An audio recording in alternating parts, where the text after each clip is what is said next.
Hi, I'm Allison DuBois. And I'm Tom McMullen. And today we're going to talk about your calling. I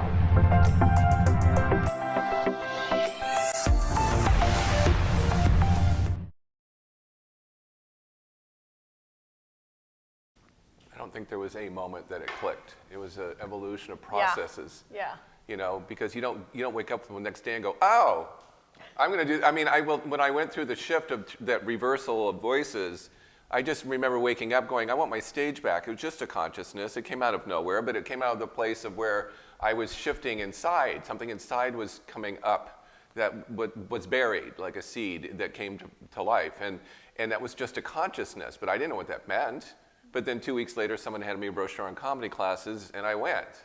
And so, but I didn't go to change my career to be a comedian. I just wanted my stage. How to be on stage. It was teaching me how to take risk and get something I always wanted. Right. Yeah. It makes a lot of sense. When I was little, no matter where I was, the news would always come up to me to interview me, whether it was at the fair or any place. I was always finding the camera. I should have known then I was going to end up on the camera someday. Yeah, right, So, and here we are. And you do see those people Yes. where they're drawn to the news people are just drawn to them, like they're a beacon. There's just something about them, and I feel that way with kids when I see them sometimes. Yeah. But yeah, I totally went off track there. Sorry about that. So defining moment, is that like, okay. For me, it wasn't, it was gradual, like you said. There wasn't one defining moment. There was a circle, which I call it, and it's where everybody'd throw in like $10, and you meet once a month, and we just practice pulling impressions off of each other and reading each other. But I didn't actually think I was as good as I am because I didn't know how bad other people were. And so as I was going to the circle, I was starting to dominate it to the point where the medium who was holding the circle's clients started wanting to book with me, which caused a whole nother problem. Yeah. But I was getting booked out, and then I was on the news, and I was being studied by scientists. So I think when I was on the news being studied by scientists, that was kind of a clear indicator that this is the direction you're going to go in. And I thought, if I could just show them what it looks like on camera, people will get it, they'll believe. But apparently the universe had a bigger plan for me because no matter how many times I was on TV doing readings and being accurate, it's never enough. No. It's constant. Yeah. It's constant. People die and are born every day, so there's a new person to teach every day. And so for me, it was when I started getting booked out like a year in advance. Then I kind of relented. I'm like, this is what I'm going to be doing. Well, and again, for the rest of my life. Again, because when you call it a calling, that's what happens. It's like you work against it because you're like, no, and then it keeps getting thrown at you, and then at some point you just give in. I just gave in. I said, all right, I give up. I'm not going to keep running around trying to figure myself out. This is obviously what you want me to do because it kept coming at me. Right. And it's like, all right, I'll do it now. And in my early 30s, I had a television show based on my life, and I had already written 2 or 3 bestsellers, and it clicked in my head, this is how hard-headed I am. It clicked in my head that after I passed 35, your chances of getting into law school plummet. Oh, gosh. And so it took me getting older to where I'm like, where it wouldn't be possible anymore. You know, it would be such a long shot to be like, okay, and get comfortable with where I'm at. Because somewhere in the back of my mind, because I was friends with a lot of prosecutors and police, and they kept saying, you gotta come work with us, you gotta come. But I was too far down the road. There was no going back. Yeah. So once you're too far down the road towards your calling and your passion, then you just have to own it. I'm going to say this to add to that I've discovered now that I've completely given into it as long as I have.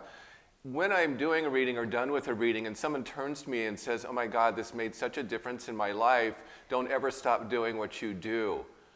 That's an indication where you're supposed to be.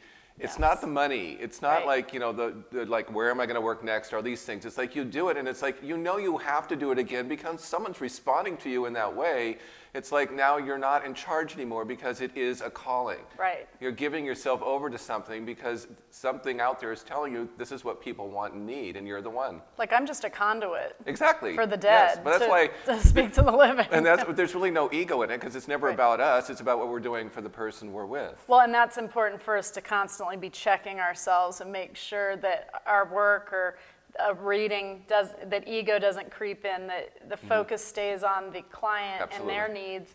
And if it ever becomes about ego, and we have special names for some of those people in the media who just want to be on camera no matter what the cost, they're not doing it for the right reasons. They're losing track of what they're doing and why. Right. And when you do that, it's not that you can't recorrect yourself and get back on your path, but sometimes I've seen people in my industry anyways get bit by the fame bug to where that's all they want. It's like, that's not a measure of your success. It's like you said, every time you finish a reading and a mother, they exhale.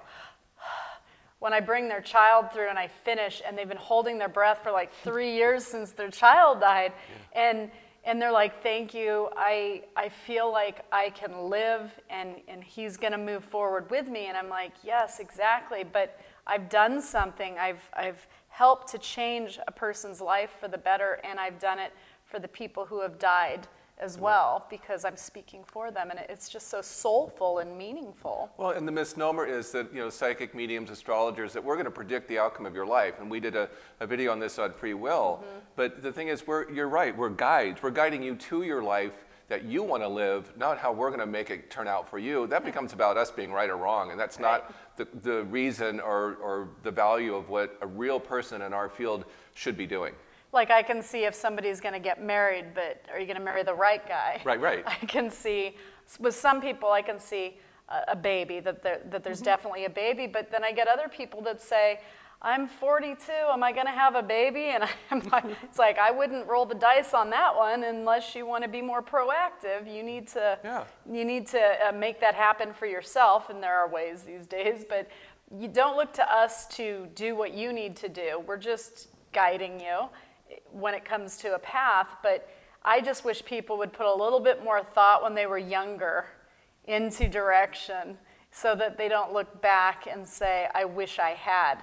Because there's nothing that I look back and wish I had done that I didn't do. And we'll both say this about the generations, doing readings for generations, because if we get my generation of boomers or yours of Gen X, they're past a lot of these things. I say it's still time, because we live to be 80 or 90 now, but when I get a younger generation, you and I will do millennials, the newer generation, they're eager and we want to help them so much. And they absorb the information because they want to do what they want to do. They're very open. They're very open, and it's refreshing to have that, in our experience, because that's what we really want to do. And then Gen Z's now coming into being young adults, and I'm not doing readings for them that young quite yet. I'm not either, But the millennials, it was so refreshing, because with boomers, you fight them more. Yes. Because they either were brought up super religious, so they have some war going on within themselves over what you do and their religion, or they just are hardened. Like, they kind of had to be hard over the years, and it just seems like they put up a wall. I think we need to do a video on the generations. I think we could explain that in a whole video. Yes, I think we could. We should do that. We should break down the generations. But when the millennials came in, I mean, they're wearing unicorns on their, on their head, and they're all, everything's fantastic, and Harry Potter, and everything's so magical. It's like, wow, it must be nice to live in your head. For me, it was more of rock music and having a good time. So it's interesting to see for each generation. Not that the boomers didn't do their share of that as well. We'll touch on this, but I'll just briefly say the boomers were the first generation to rebel and say we're going to do what we want, and then they didn't. And so now they're resentful. So you can get it when you do a reading with them. They get kind of resentful. It's like, oh, I didn't get to do what I want to do. So, and then the millennials come in and they're going, we're really going to do it. And we're like, it's because of us, because you get to. And we're like, what? He always says that. But yeah, the millennials also are very young energy. Yes. And they seem to think they're maybe 10 years younger than they are. Yeah. Because we had to move, at 18, you were out. Like, there was no living with mom till 28. There were no tax breaks on health care and staying on your parents' plan. You figured it out, sink or swim, And so every generation definitely has a different tone to it. Yes, it does. Thank you for watching the bonus reel. Please like and describe.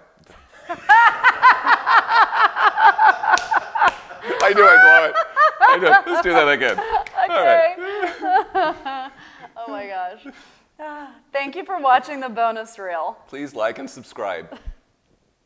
Yeah, that was good. Blow it.